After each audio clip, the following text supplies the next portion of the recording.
Lucas 13, de 6 a 9. Diz assim, irmãos, a palavra de Deus, em Lucas 13, verso 6.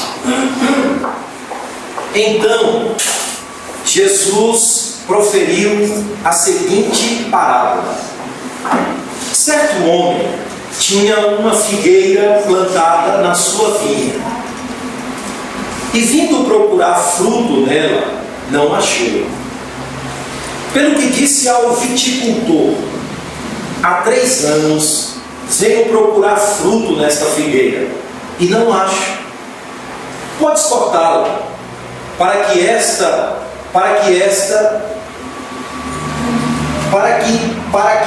ela ainda não ocupando inutilmente a terra? Para que está esta ela ainda ocupando inutilmente a terra? Ou por que está esta ainda ocupando inutilmente a terra? Ele, porém, respondeu: Senhor, deixa ainda este ano, até que eu escave ao redor dela e lhe ponha estrume. Se vier a dar fruto, bem está. Se não, mandarás cortá-la. Amém. Se aceita.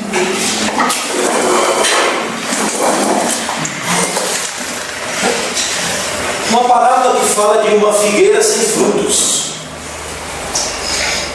Irmão, sempre foi costume de Cristo colocar as coisas lado a lado, pois esse é o significado do termo parábolas. O objetivo de Cristo era levar aos seus ouvintes ensinos, ensiná-los acerca de verdades espirituais. E fazendo isso, ele usava ilustrações, histórias interessantes, e de onde os próprios ouvintes poderiam raciocinar acerca dessas histórias, olhar para essas histórias ou ouvir essas histórias e raciocinar e extrair para si mesmo verdades morais e espirituais. Essas histórias eram tiradas do cotidiano das pessoas. Não era algo que estivesse longe, distante da realidade dos próprios ouvintes. Não. Tinha semeador.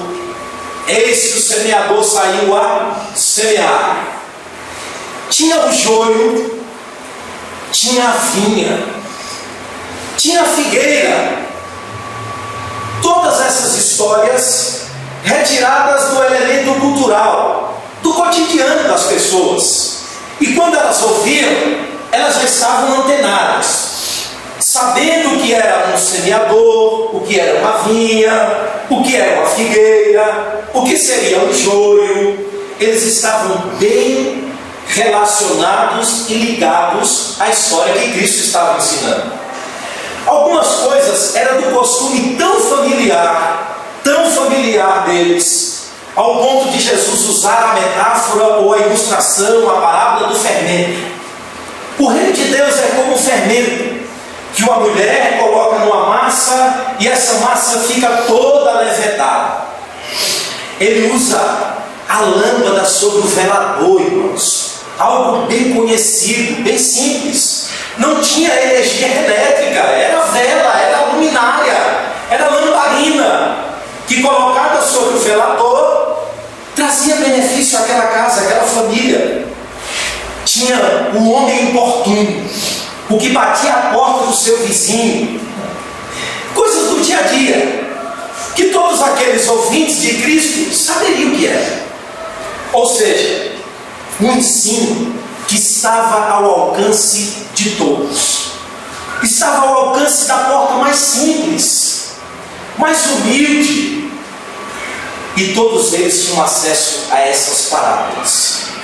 Mas vemos também que através das próprias parábolas que Jesus humilhou os doutores da lei, os fariseus, os escribas, que ouvindo aquelas histórias simples não conseguiam relacionar aquilo à vida prática, não conseguiam ouvir aquelas histórias e relacionar aquelas histórias ao Evangelho de Cristo, e ficavam como que perplexos.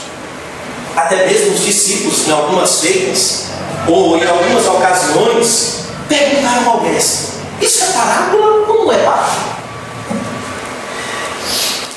Mas, irmãos, o que sabemos é que a dificuldade em entender as parábolas de Cristo não estava na metodologia ensinada pelo mestre, mas estava na condição espiritual dos ouvintes, estava na dificuldade espiritual e moral dos ouvintes, que não conseguiam, embora conhecendo o que era o semeador, o que era uma semente, o que significava os espinhos, não conseguiam relacionar aquilo ao Evangelho. O que é que significa essa semente em relação ao Evangelho? O que é que significa esse solo improdutivo em relação à minha vida? Não. A dificuldade estava na condição moral dos ouvintes. Mas para nós, o povo de Deus, que hoje estamos aqui pela graça de Deus, debaixo desse facho de luz da graça de Deus, é impossível não ler as parábolas e não sacar ensinamentos, e não extrair das mensagens simples de Cristo verdades espirituais para nossas vidas, não sacar coisas que falem ao nosso cotidiano, à nossa vida prática, ao nosso coração, aos nossos ouvidos, à nossa vida. Portanto, quando lemos hoje, temos condições de extrair verdades transformadoras do Evangelho. E mais uma vez estamos aqui diante de uma parábola. De uma parábola. E diante de uma parábola que possui vários elementos conhecidos. Temos uma vinha, novamente, vem ele com a vinha. Temos uma figueira, novamente vem ele com a figueira. Temos um vinhadeiro ou um viticultor, alguém que cuida da vinha. Temos um homem, dono da vinha, e que vai à figueira procurar frutos. Temos a questão do tempo. Temos vários elementos conhecidos na parábola. Agora a pergunta é: o que eu e você extraímos dela? O que ela nos diz? O que Deus está nos ensinando através dessa figueira, dessa vinha, desse tempo, desse Senhor, desses frutos? O que é que eu e você aprendemos aqui? Há um tema simples e que será desenvolvido nela. Deus está nos alertando para o propósito de que fomos plantados para dar frutos dignos de arrependimento. O tema é claro: Deus procura frutos em nossas vidas. E como Ele vai nos alertar aqui na parábola? Como Ele vai fazer isso? Como Cristo vai nos ensinar através da parábola? A primeira advertência, o primeiro alerta, está no verso de número 6. Então Jesus proferiu a seguinte parábola: certo homem tinha uma figueira plantada na sua vinha, e vindo procurar fruto nela, não achou. A primeira advertência que Deus nos faz na parábola, para ressaltar a importância de que fomos plantados para dar frutos, é a expectativa de Deus em nós, de que Ele sempre procura frutos ou respostas adequadas aos privilégios que recebemos. Amém. Ele sempre procura frutos relacionados à abundância de graça que Ele derrama sobre nós. Jesus, mais uma vez, faz isso, para ensinar essa verdade de que uma vinha precisa dar frutos. Ele usa essa parábola e vem nos ensinar lições profundas que fazem com que eu e você olhemos para a vinha, para a figueira e vejamos algo para nós mesmos, ou que examine, ou que faça com que examinemos os nossos próprios corações. E para isso, Ele usa um senhor da vinha, uma figueira, e compara primeiramente essa figueira plantada numa vinha. a nação que foi separada e escolhida por Deus, a povos que receberam qual nunca ou quais outros povos privilégios imensuráveis de Deus. E essa situação representa claramente a nação privilegiada. Mas não só a nação, devemos olhar para além do contexto imediato da parábola e olhar para nós mesmos, para mim, para você, para a igreja, para pecadores redimidos, para a verdade, para a graça, os privilégios da graça, e ver nós, ou nos enxergar nessa parábola. E Deus começa primeiro demonstrando pelo contexto imediato de que Cristo estava à sua volta de pessoas que foram privilegiadas por Deus e por sua graça. E Deus havia separado a nação de Israel das demais nações, outorgou a essa nação a sua lei, deu ordenanças e prescrições de culto, separou uma tribo específica para o sacerdócio, e Deus fez tudo isso em prol do seu povo, daquela nação. E Moisés faz questão de ressaltar todas essas verdades. Quando ele chega no limiar ou no fim do rio Jordão, para entrar na terra prometida, Moisés para o povo e faz os discursos inesquecíveis, rememorando aquele povo, trazendo a memória daquele povo, de que os privilégios deveriam vir acompanhados das responsabilidades, e que antes deles assumirem a terra, eles precisariam estar conscientes disso. E ele repete tudo aquilo que os pais no deserto ouviram. Ouviram ao sair do Egito e ser conduzido por aquele tempo. Mas aquela nação, ou aquela geração que ficou para trás, não entrou na terra. Por desobediência, Deus fez com que eles ficassem ali mesmo no deserto. Fiquem aí. E na ocasião em que Moisés está diante daquele grande auditório, ele está diante dos filhos daqueles pais, dos filhos daquela geração que pereceu no deserto, exceto Josué e Caleb, que como espia não voltaram para desanimar o povo, mas pelo contrário, a terra é boa, o povo é gigante, mas Deus vai nos dar a terra. Eles permaneceram. E eles precisavam saber dos privilégios, saber de que eles estavam se relacionando com um Deus eterno, o Criador de todas as coisas, e que isso não era pouca coisa. E Moisés diz no verso 1, no capítulo 1, verso 10: o Senhor vosso Deus hoje tem multiplicado vocês.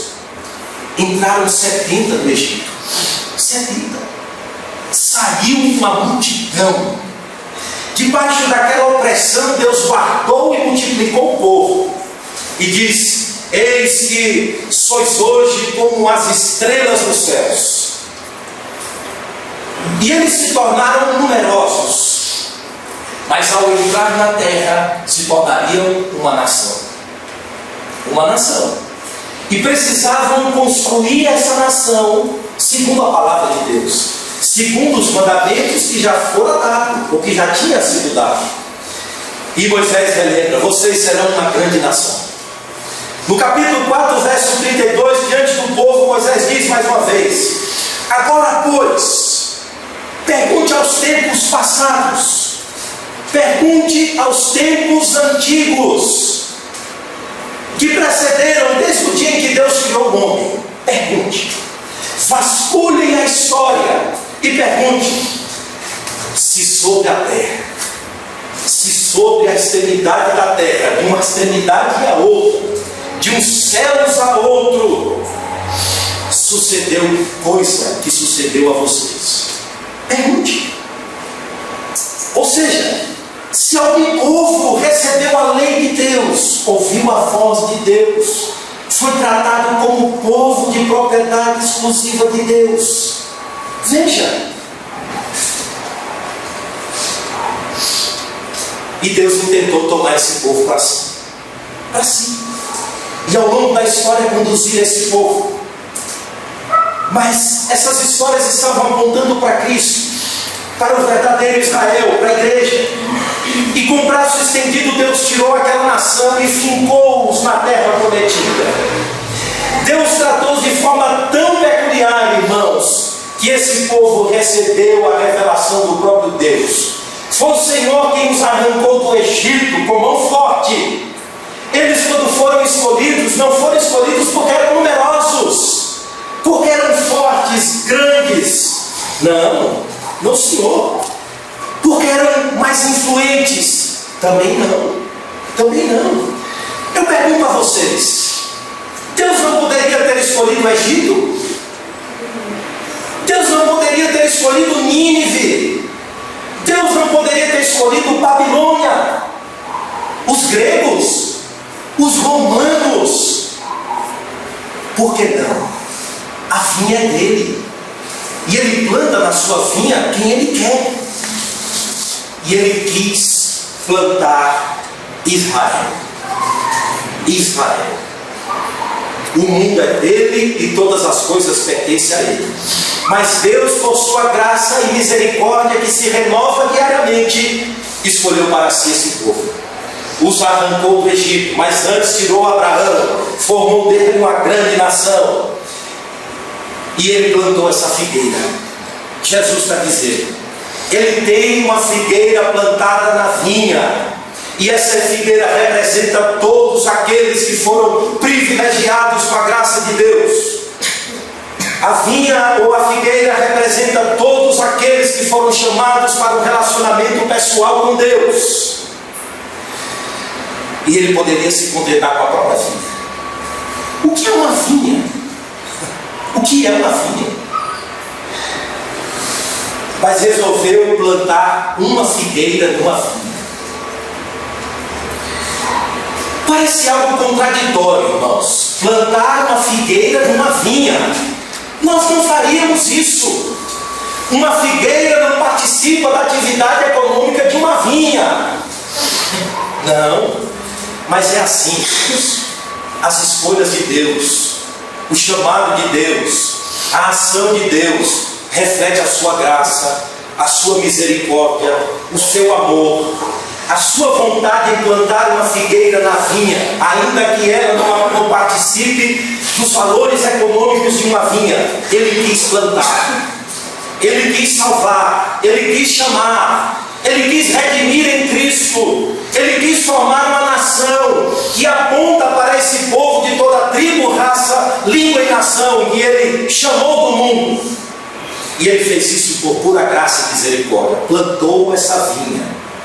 E Deuteronômio capítulo 6, 7, verso 6 em diante, Moisés diz novamente ao povo: porque tu és povo santo, olha, separado para Deus, que escolheu vocês para que fosseis o seu povo. E no verso 17 em diante ele diz: não teve afeição ou não escolheu vocês porque fosseis numerosos. Pelo contrário, vocês eram os menores de todos os povos. E o Senhor fez isso, Moisés disse, porque primeiro amou vocês. A escolha de Deus aqui reflete o contrário das expectativas humanas. O contrário. A mesma verdade Paulo ressalta à igreja em Corinto e diz: olha, irmãos, não são muitos os de nobre nascimento que faz parte da igreja, ou que são chamados à vocação de vocês. Pelo contrário, Deus escolheu as coisas fracas e desprezíveis deste mundo. A sabedoria de Deus é loucura para o mundo. Plantar uma figueira numa vinha é algo que ninguém faz. E Cristo, quando vai escolher os seus discípulos, ele vai à Galileia dos gentios, um dos lugares piores a escolher pessoas para o ministério. E ele vai escolher pessoas, mostrando que as escolhas de Deus refletem a sua graça e frustram as expectativas humanas. E quase sempre as escolhas refletem isso. A plantação de Israel como uma figueira, uma vinha, reflete isso. A escolha de pecadores reflete isso. E Paulo diz: Deus nos escolheu sendo nós pecadores, inimigos, rebeldes, Veja, ele morreu por nós numa condição ainda contrária. Ou seja, foi realizado a favor de Israel, da igreja, do povo de Deus, ou está sendo realizado coisas que a nenhuma nação fora realizada. Foi realizado em prol da igreja o que nunca fora realizado em nenhuma outra agência. Mas espera aí, olhem para a parábola e veja se ela para aí. Deus procura frutos de acordo com a graça que Ele derrama sobre nós. As escolhas de Deus não só evidenciam seus atributos, não, mas devem trazer sobretudo, ou produzir em nós, algum resultado, até mesmo perplexidade, porque Deus escolheu Israel, porque Deus me salvou. Precisamos pensar além da nação, além do contexto imediato. Precisamos pensar em nós, em mim, e nos levar não só a perguntar por que Israel, por que não Babilônia, por que não Egito, por que não Roma, por que eu? E também perguntar com qual propósito Deus derramou graça sobre essa nação. Qual o propósito de Deus conceder abundantes privilégios a pecadores em Cristo? A primeira resposta é que eles se tornariam nação abençoada. O que era a nação abençoada? Eles seriam a candeia do mundo, a luz do mundo.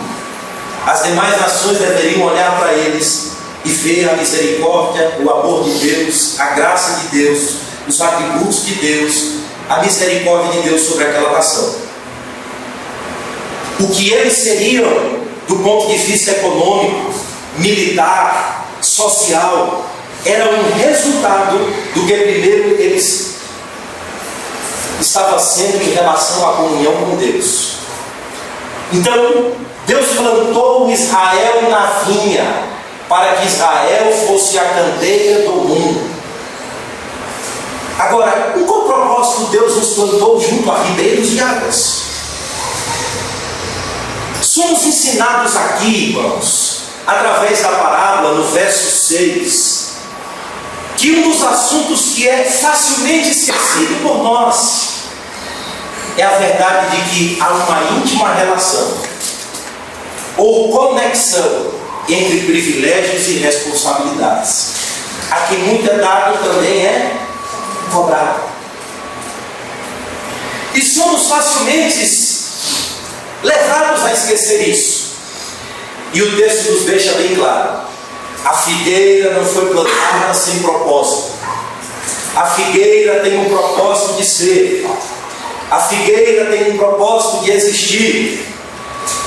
E ela não está ali sem este propósito, mas foi colocada para produzir frutos. Veja a atitude de quem plantou. Certo homem tinha uma figueira plantada na sua vinha e veio procurar fruto nela.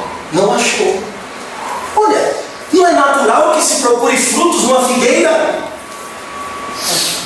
Não é natural que se procure frutos numa mangueira? Não é natural que se procure frutos no abacateiro? É natural.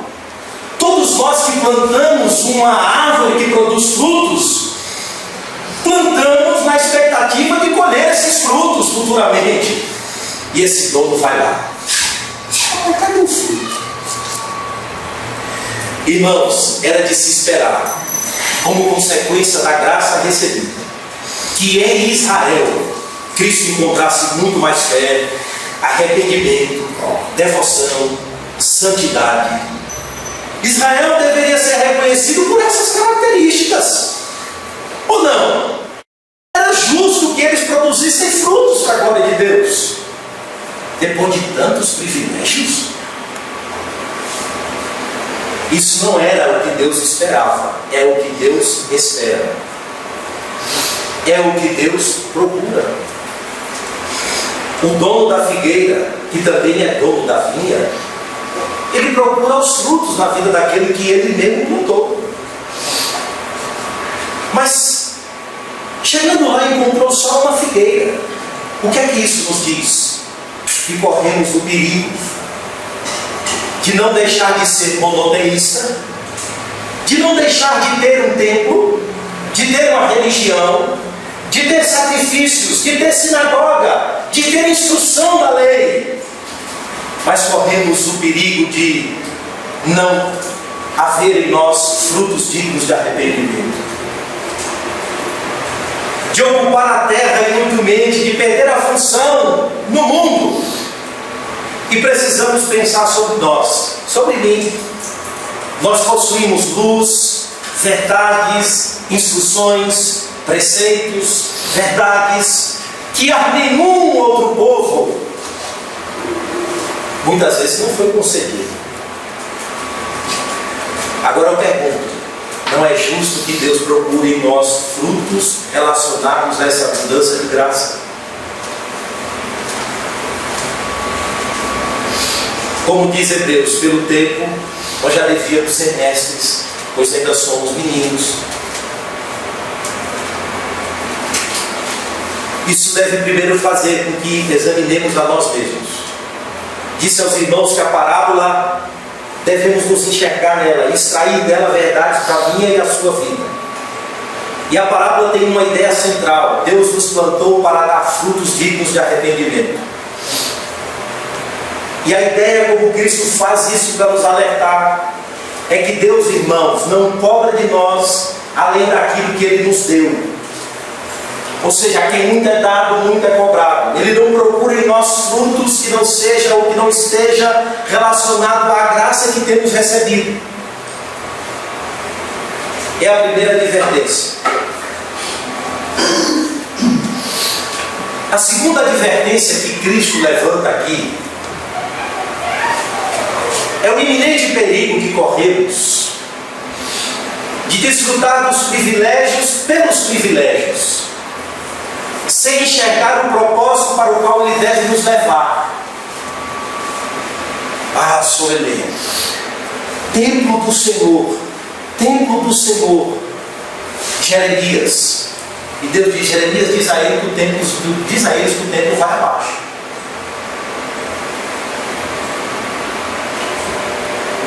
Graças te dou, Senhor, porque não sou como os gentios, pecadores, mas sou um judeu. Privilégios pelos privilégios. Perderam o foco para o qual esses privilégios deveriam conduzi-los. Isso nos diz primeiro que somos responsáveis diante de Deus por tudo que temos. A vinha aqui representa tudo aquilo que temos, aonde estamos plantados, aonde Deus nos colocou, o mundo, tudo que nos cerca, o que está à nossa volta, representa essa vinha aqui. E nós fomos plantados justamente na vinha. Agora eu pergunto a você: tem lugar mais fértil do que o solo de uma vinha?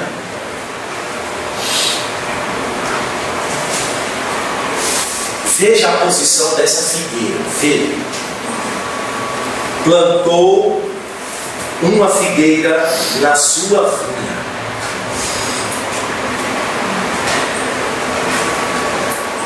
O lugar onde vivemos, irmãos, é a posição onde desfrutamos de tudo. E foi lá onde Deus nos colocou. É aonde Deus nos colocou. O que temos, tudo. Mas tudo que temos, desfrutamos porque somos mordomos de Deus. E tudo que Deus nos dá é com o propósito de sermos mais frutíferos ao seu reino, de sermos mais gratos a Ele, de reconhecermos e vermos em todos os privilégios dos seus atributos, a sua graça, a sua misericórdia. E Ele faz tudo isso a fim de que os nossos pés sejam desembaraçados.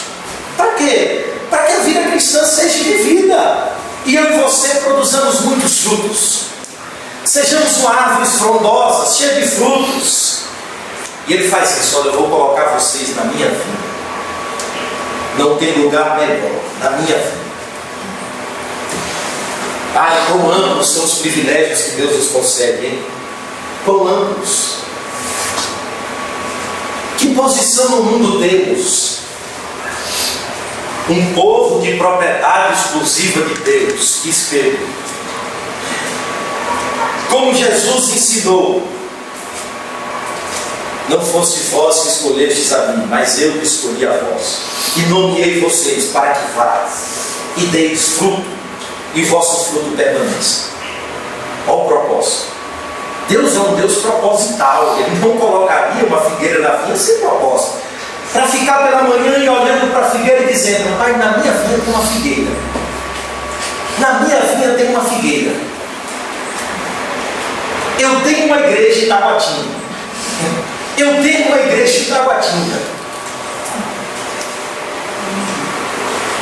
Deus faz as coisas com propósito, visando a glória do seu próprio nome. Agora veja a atitude. Ele foi procurar fruto e não achou. Verso 7 diz: pelo que disse ao viticultor, há 3 anos venho procurar fruto desta figueira e não acho. Pode cortá-la, está ocupando lugar inutilmente. Arranque, tira daí. Para que está ela ainda ocupando inutilmente a terra? Tira-la daí.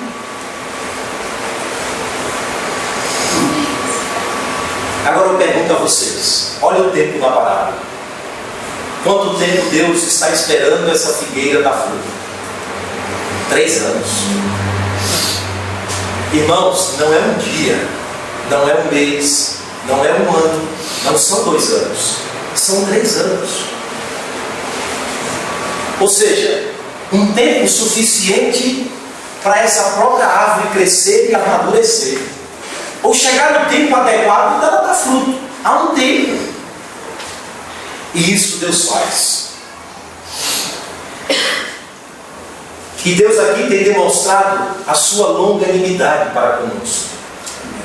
O tempo aqui reflete a longanimidade de Deus, que sendo demonstrada aqui nesse período de 3 anos, Ele espera uma resposta.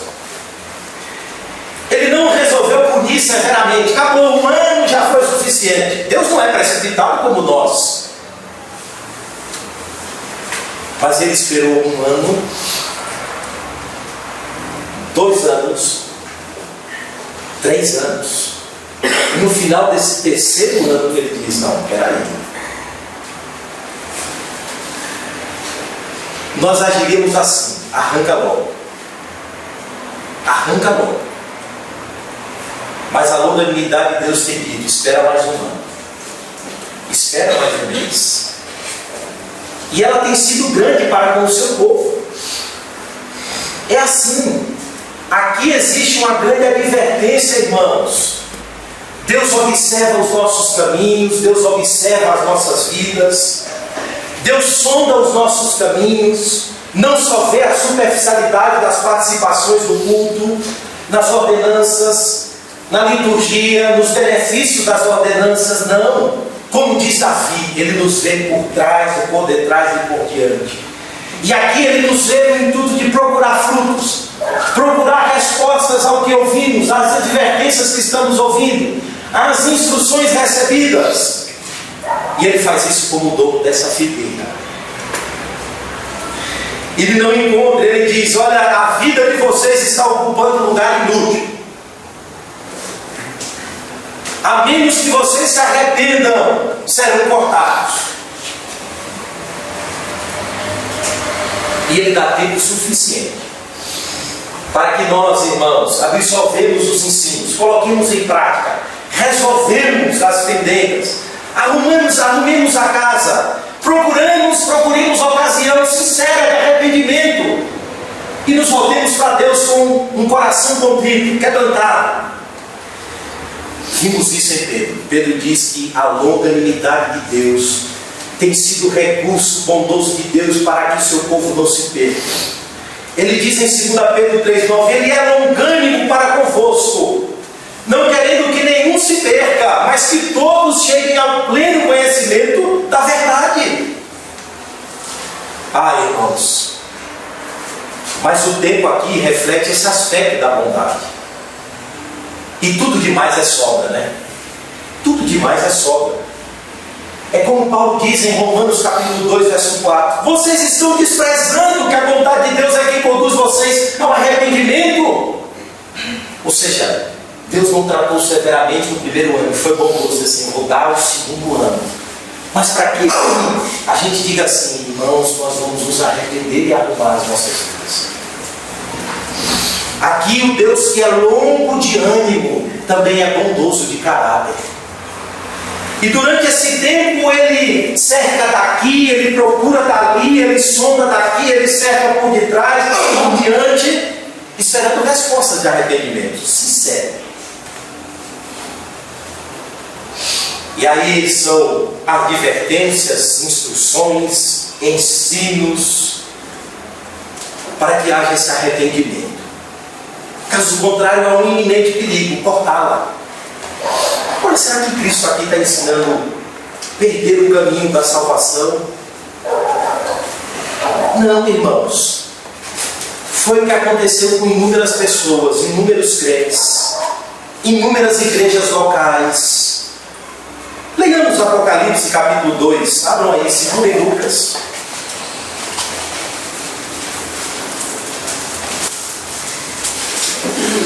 Capítulo 2, verso 1 ao verso 7.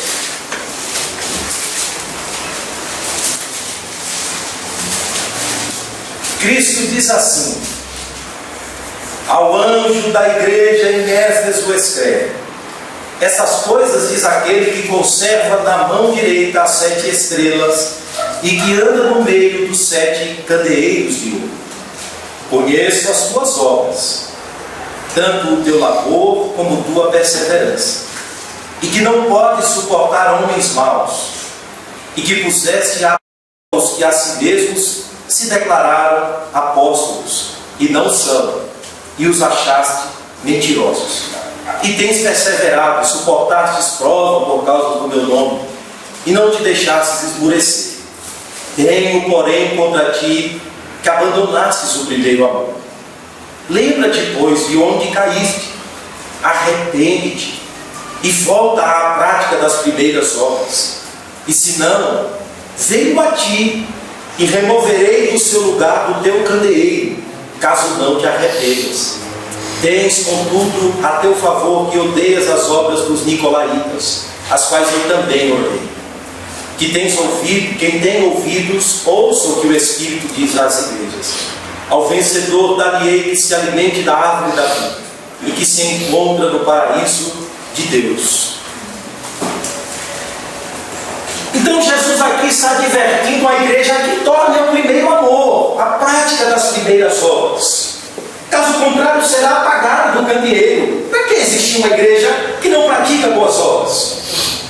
Uma igreja que ocupe no lugar um espaço físico inutilmente. Então a advertência de Deus aqui é: pode cortar. Ela está ocupando inutilmente a terra. A advertência, irmãos, é para que os privilégios nos conduzam a um arrependimento sincero. É para que você andemos e produzamos frutos abundantes que evidenciem uma vida arrependida, sincera. E Deus procura esses frutos em nossas vidas diariamente. Mas tudo relacionado à abundância de graça que Ele derrama sobre nós. Porque sem Ele nada podemos fazer. Ele manda luz, Ele ensina a verdade, Ele dá o Espírito Santo para nos conduzir, a fim de que nós usemos todos os recursos da graça disponível. Para quê? Para que essa árvore floresça, dê fruto. Evidencie esses frutos de uma árvore plantada por Cristo, por Deus. E a terceira advertência é que o tempo aqui, 3 anos, não é uma conivência de Deus com as nossas vidas. Não. Mas é uma evidência da intercessão de Cristo e da misericórdia que se renova a cada manhã. Amém. Veja o que o viticultor diz Ele, porém, respondeu: Senhor, deixa ainda este ano, Senhor, até que eu escave ao redor dela e lhe ponha estrume. Se vier a dar fruto, bem está, se não, mandarás cortá-la. Como ele diz a Pedro: Pedro, eu roguei por ti. Ele sempre está a rogar por nós. Amém. Viu? Ele nunca deixa de interceder por nós. Na parábola não temos só a figueira, que não está dando fruto. Não temos só o dono, o Senhor que procura e que sabe dar tempo para procurar, né? Temos também aqui o vinhadeiro, que intercede por nós. É aquele que pede: Senhor, deixa mais um ano, Senhor. Deixe mais um pouco. Deixe só mais este ano, Senhor. Ela vai dar fruto. Eu tenho um remédio bom para ela. Deus suprirá todas as nossas necessidades em Cristo. E Deus sabe tratar do seu povo. E Cristo diz: espera, Senhor, eu vou cavar aqui, Senhor. Eu vou colocar estrume, Senhor. Ela vai produzir. Ou seja, ela já deveria ter sido cortada. Jeremias diz: a misericórdia do Senhor é a causa de não sermos consumidos, irmãos, porque as suas misericórdias não têm fim, elas se renovam a cada manhã. Deus exerceu a sua misericórdia de forma plena sobre nós em Cristo. E quando olha para essas vidas infrutíferas, que muitas vezes somos nós, ele vê primeiro Cristo. Ele ouve a intercessão do vinhadeiro, que é Cristo, que deu fruto por nós, porque foi feito da parte de Deus a nós justiça, santidade, santificação, sabedoria. Ele está dizendo: espera, Senhor, espera, tem mais um ano, caso contrário será cortado. Será cortado. Irmãos, Deus possui vários atributos, né? Ele ama, Ele é puro, Ele é justo, Ele é santo, Ele é bondoso, Ele é imutável. Mas diz que a misericórdia de Deus é o seu atributo favorito. Diz que a misericórdia sempre vai à frente da justiça. Amém. E essa misericórdia sempre chega primeiro em Cristo. E aqui a misericórdia é baseada no mediador de carne, no vinhadeiro. A misericórdia se manifestou naquele que viveu as nossas dores, que palmilhou a nossa terra e que viveu os nossos dramas, e que participou de certas medidas das nossas próprias misérias, porque em tudo foi tentado, como diz Hebreus, mas sem pecado. Sem pecado. E temos não só um mediador humano que se compadece, mas temos sobretudo um sumo sacerdote que intercede por nós à vista de Deus. Olha, esse sacerdote conhece a nossa condição espiritual. Ele sabe da superficialidade da nossa vida cristã. Ele sabe aonde na minha e na sua vida é preciso haver raízes em Cristo. E ele diz: eu vou cavar aqui, eu vou botar adubo aqui, para que essa árvore dê fruto. E para isso ele usa os recursos que são dele mesmo, porque sem mim nada podeis fazer. E ele transmite a sua própria vida ao seu povo. Ele faz com que o Espírito coloque no seu próprio povo, ou foge do seu próprio povo, o seu próprio caráter. Como diz Paulo: assim como recebemos a Cristo, andemos nele, arraigados, fundamentados. E Cristo conhece a minha e a sua vida. Ele sabe muito bem, irmãos. Ele olha para nós e diz: aqui não há raiz. Aqui não há raiz. Aqui há mera superficialidade e formalidade. Aqui não há vida, por isso não produz frutos. Ele sabe. E pede: Pai, espera mais um pouco. E Ele intercede por nós, conhecendo a minha e a sua necessidade, e intercede segundo a vontade de Deus. Porque a vontade de Deus é que eu e você vá e dê muito fruto. E Ele intercede segundo essa vontade. mas frutos dignos de arrependimento. E Jesus reflete essa verdade em João 15. Eu sou a oliveira verdadeira e meu Pai é o agricultor. Ele limpa, Ele poda para que vocês tenham mais frutos ainda.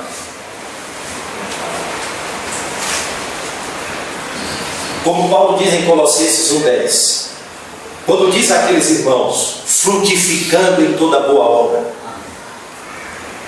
E Cristo diz, Pai, espera mais um pouco. Deixa ainda este ano, até que eu escave ao redor dele e lhe ponha estrume. E se vier a dar fruto, se vier a dar fruto, bem está. Se não, mandarás cortá-lo. E a misericórdia de Deus aqui se renova mais um aspecto segundo Cristo. Em Cristo ela se renova mais uma vez. E Cristo então vai ter a função de cavar ao redor dela e lhe pôr estrume para que essa figueira dê fruto, para que a minha e a sua vida dê fruto. Ele vai nos levar a um arrependimento de vida, porque a tristeza, segundo Deus opera, gera arrependimento. E Ele vai fazer isso, vai cavar, e Ele sabe cavar. Ele conhece aonde precisa cavar profundamente, aonde precisa ministrar estrume, para que essas raízes comecem a crescer e ela comece a receber nutrientes e seiva e comece a produzir frutos. E não seja uma vida infrutífera, que não só ocupe lugar, mas que seja uma vida abundante no reino de Deus. Portanto, essa é a parábola, irmãos, aonde existe uma figueira estéril, mas que sobre ela há uma forte expectativa de Cristo para que ela dê fruto. E essa parábola diz a mim e a você quem somos, a nossa condição, como devemos ser, a atitude de Deus para conosco, a intercessão de Cristo para conosco, a vida que Cristo concede a nós, a forma como Ele faz cavando, para que eu e você enraize, cresça, amadureça. E Deus está usando o tempo, a história ou o espaço e o tempo onde todos nós estamos inseridos. Ele dá 1 ano, Ele dá 2 anos, Ele dá 3 anos, e Ele espera mais 1 ano, esperando colher esse fruto. O fruto que eu e você não produzimos de per si, nós não temos vida em nós mesmos, mas Ele procura de acordo com a abundância da graça que Ele derrama. Olha, eu não vou cobrar vocês nada além daquilo que eu não tenho a dar, porque a quem muito é dado, muito é cobrado. Pelo tempo vocês já deviam ser expert. Então eu vou dar mais um tempo, eu vou esperar mais 1 ano. E Cristo está todo dia, calma, Senhor, não corta, Senhor, tem misericórdia, Senhor. Quando olhar para Ele, Senhor, olha e me veja nele, Senhor. Espera mais 1 ano, Senhor.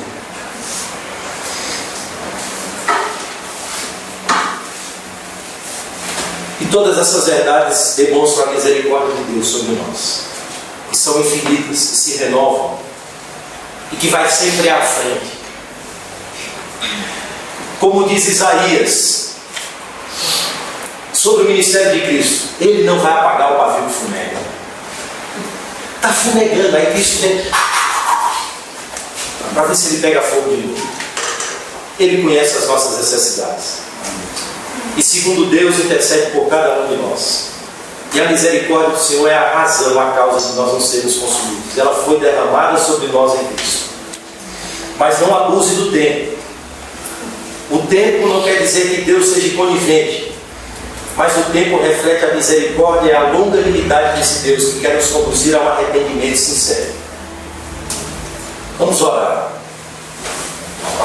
Senhor, nosso Deus e Pai, nós queremos, Senhor, te agradecer mais uma vez e bendizer, Pai, todo mundo,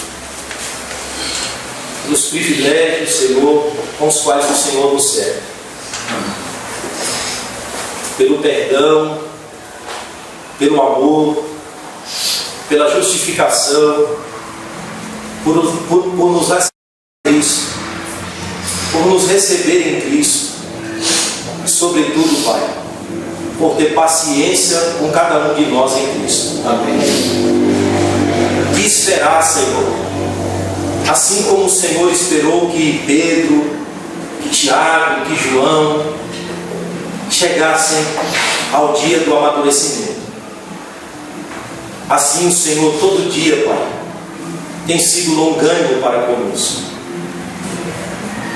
Todo dia o Senhor vem sobre nós procurar os frutos da pregação, das verdades que conhecemos, do aprofundamento da Escritura que temos sido privilegiados. Ó Deus, de tudo aquilo que o Senhor tem nos cercado, nada além do que isso o Senhor usa para cobrar os frutos sobre nós. E a forma como o Senhor vem à figueira, Pai, depois de 3 anos, reflete o tanto que o Senhor é paciente, bondoso e misericordioso para com cada um de nós. Reflete como o Senhor conhece a pessoa humana de cada um de nós. Amém. Alguns são rápidos, outros são lentos, alguns entendem, outros ainda estão lentos em entender, outros, ó Deus, ainda estão embaraçados, outros caem novamente, outros erram no mesmo erro. Ó Deus, o Senhor conhece a vida de cada um de nós. E pedimos a Ti, Pai, que cave aonde é necessário nas nossas vidas. Aprofunde aonde é necessário aprofundar em nossas vidas, Senhor. Na relação para com o próximo, na relação para com a esposa, na relação para com os ímpios, na relação para contigo. Aprofunda, Senhor. Usa a Tua palavra, usa a vida de Cristo, Pai, porque sem Ele nada nós podemos fazer. Amém. E que o próprio Cristo, Senhor, está a interceder pessoalmente por cada um de nós. E que o Senhor possa nos ajudar, Pai, tendo mais uma vez paciência conosco, esperando, Pai, mais uma vez os frutos dignos de arrependimento. Amém. Mas dá-nos, sobretudo, um coração humilde, Senhor, quebrantado, para que nós não sejamos arrogantes ao ponto de abusar da graça, de achar que a graça é tão barata, Senhor, sim, que nos leve a zombar dela. Mas que essa graça venha acompanhada de temor e tremor. Amém. Temor e tremor, Senhor. É o que nós te pedimos em nome de Jesus, o Teu Filho. Amém. Amém.